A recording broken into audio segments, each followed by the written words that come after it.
Thanks for choosing this free Anfield Index podcast. If you'd prefer to listen to this or any of our other shows without adverts, then now's the time to check out Anfield Index Pro. With AI Pro, you can supercharge your entire listening experience. You'll not only get all of our podcasts without the ads, but you'll have them far faster with our Quick Publish feature available exclusively for subscribers. AI Pro also puts you in the heart of our sound studio, with an option to listen to many of our shows live and interact with the podcasters in real time as the shows are recording. Upgrading couldn't be easier. AI Pro is available on all popular podcast platforms, and we have our own apps for Apple and Android. Just head on over to AnfieldIndexPro.com and get started today. Hello and welcome to the Daily Red, your lunchtime catch-up on all things Liverpool FC. On a Wednesday, the day before Liverpool play RB Leipzig at the Red Bull Arena in Leipzig in our third last pre-season game. Of course, one of them comes after the Community Shield, and in fairness, the Community Shield is nothing more than a friendly, so it's the fourth last pre-season game.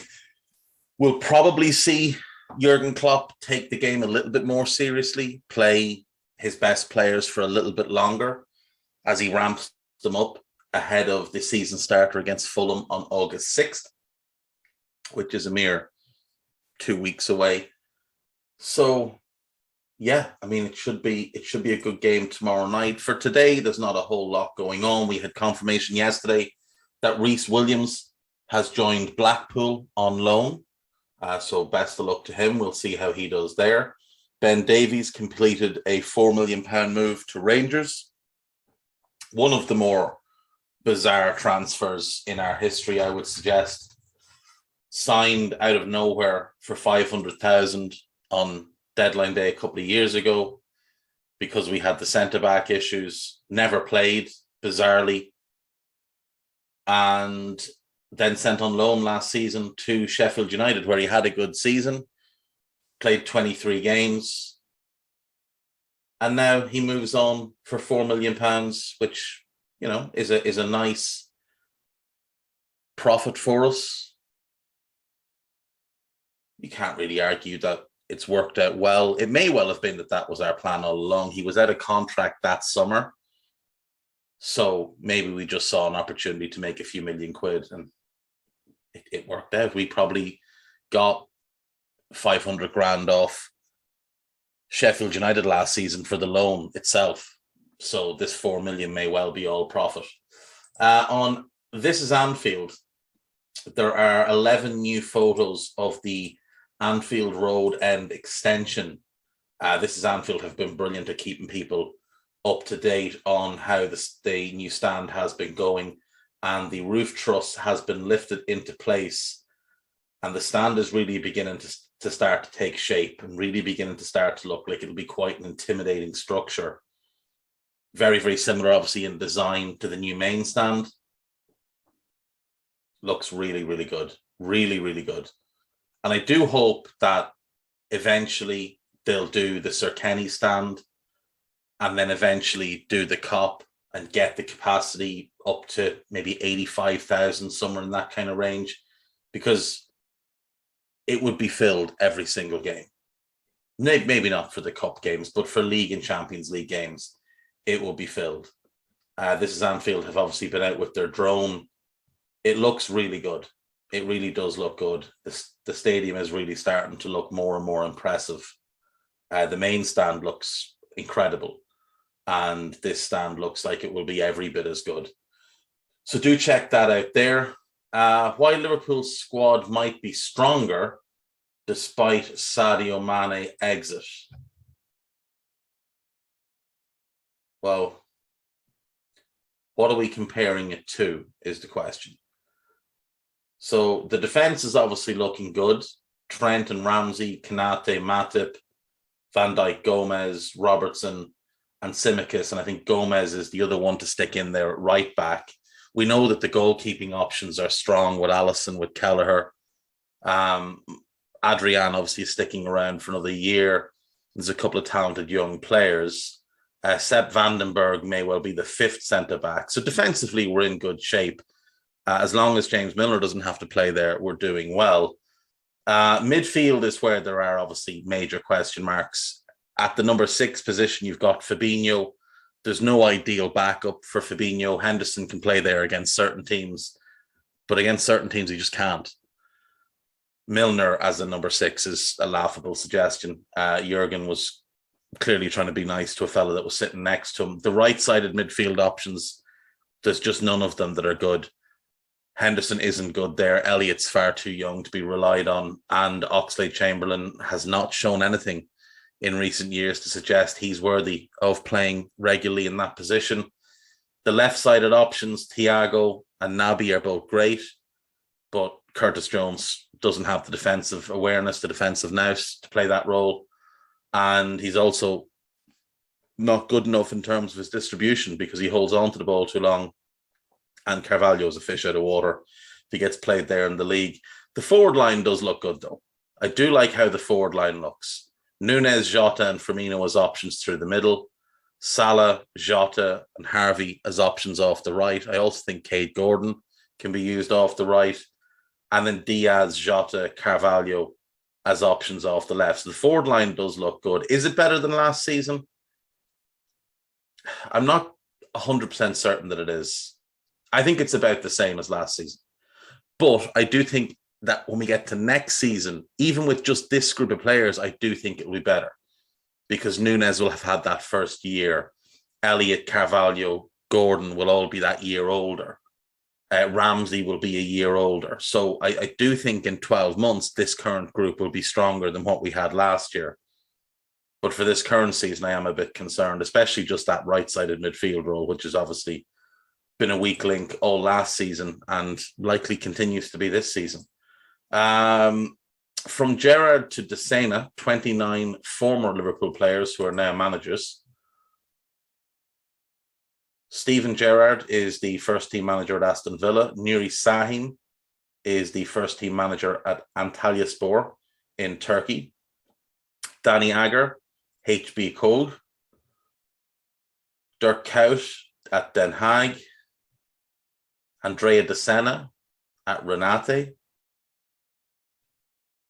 John Arnorisa, I genuinely had no idea he was managing.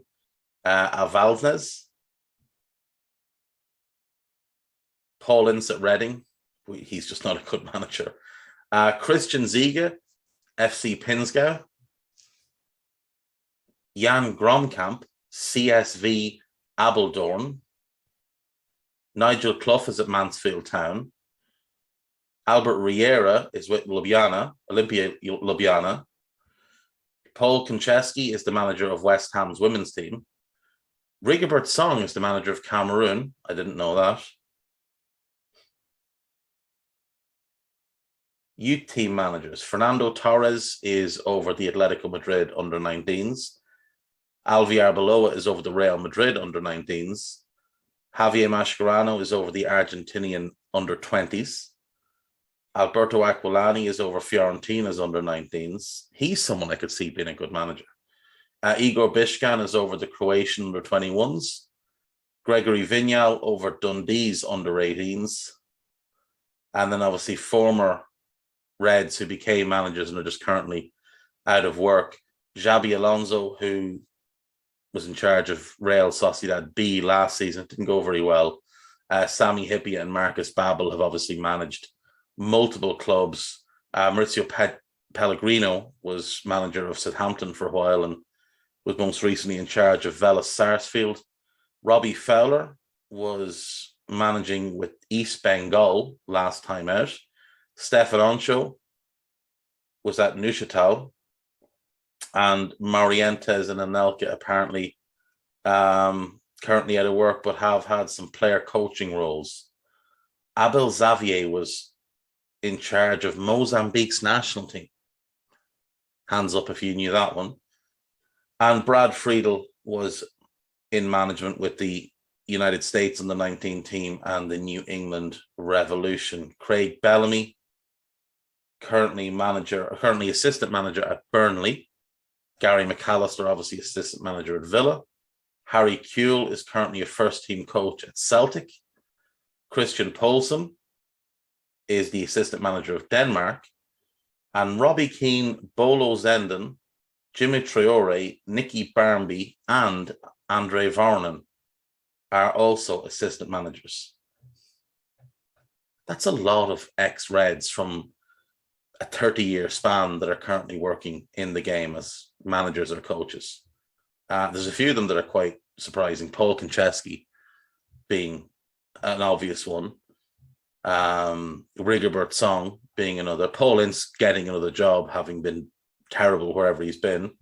But a few that I think are expected. I think everybody thought Agger could become a manager. I think the same with Alonso. Nuri Sahin, super intelligent player, was always going to be suited to management. Obviously worked under Klopp, so he'll have had good schooling. Harvey Elliott reveals pre-season weight loss has been behind his impressive start.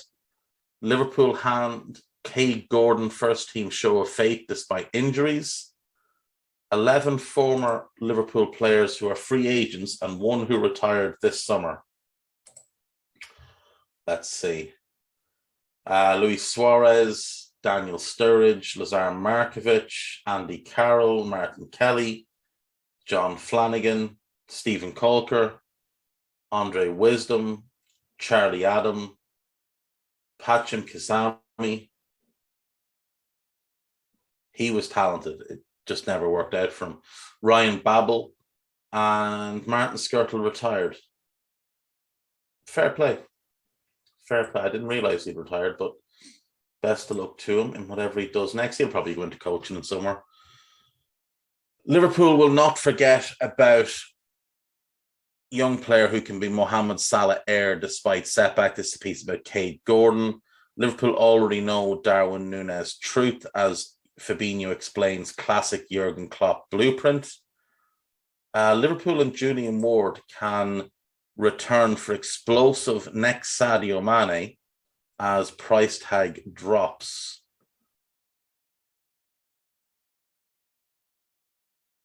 Ismail Assar. It's a bit odd to me that he's still at Watford, that nobody's come in from yet, because he's very clearly been available. So one to keep an eye on. Liverpool have next Luis Suarez, who was ideal Sadio Mane's successor. This is about Luis Diaz. Roberto Firmino call may become obvious as Liverpool hold transfer talks for 26-goal Brazilian.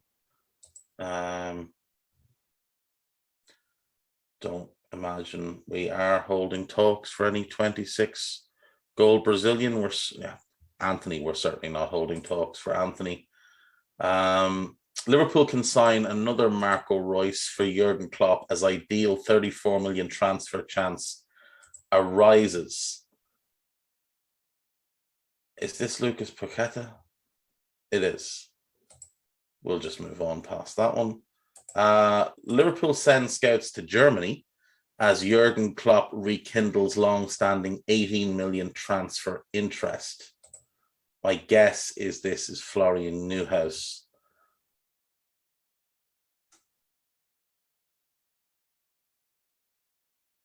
Yes, it is Florian Neuhaus.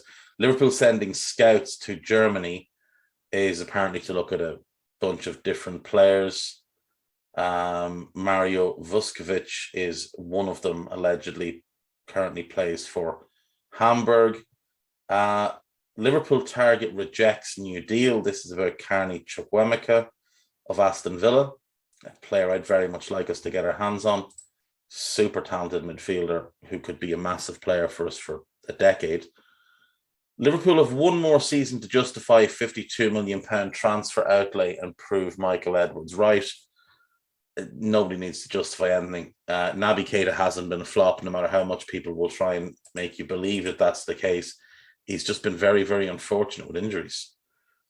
Liverpool could unearth next Fabinho in pre-season as Jurgen Klopp experiment continues. I assume this is about Basetic. Yes, it is indeed. He does look very, very good, but he is 17, and no is the answer. Certainly not this season or next season. On AnfieldIndex.com, Stephen Smith has a new piece up, My First Liverpool Idols. So do check that out. There's also a piece entitled Joe Gomez in the Bigger Picture, also by Mr. Smith. Guy is reminding me that Mo Salah is up for African Footballer of the Year, along with Sadio Mane and Mr. Mendy from Chelsea. And we have a load of new podcasts for your listening pleasure. There is a new Under Pressure, What's New in Football Analytics.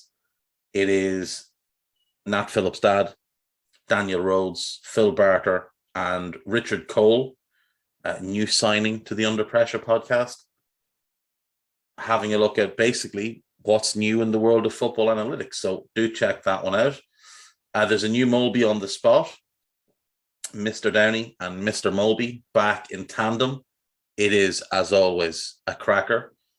There is the new Rival Recon. Harry Setti has had a look ahead to Tottenham Hotspur and what they might offer this season. And there is a new Anfield Index Pro Plus, which is Nina and Dave Davis looking at the new ticketing scheme and kind of giving a breakdown on what it is and what it means. There is a new AI Scouted, which myself and Carl recorded yesterday. I don't know when that's going to be out. That's up to Drinkle. So Guy says tomorrow, it'll be tomorrow. So there we go. That's me for today. Bye-bye. We hope you enjoyed listening to this Anfield Index show. Please be sure to subscribe to our channel so future podcasts find their way to your device automatically. There's nothing quite like fan engagement, and we'd love to know what you think of anything discussed on this show. The best way to get in touch is over on our free Discord community, where both podcasters and listeners debate the hottest LFC topics 24/7. Sign up free now at AnfieldIndex.com/Discord. You won't regret it.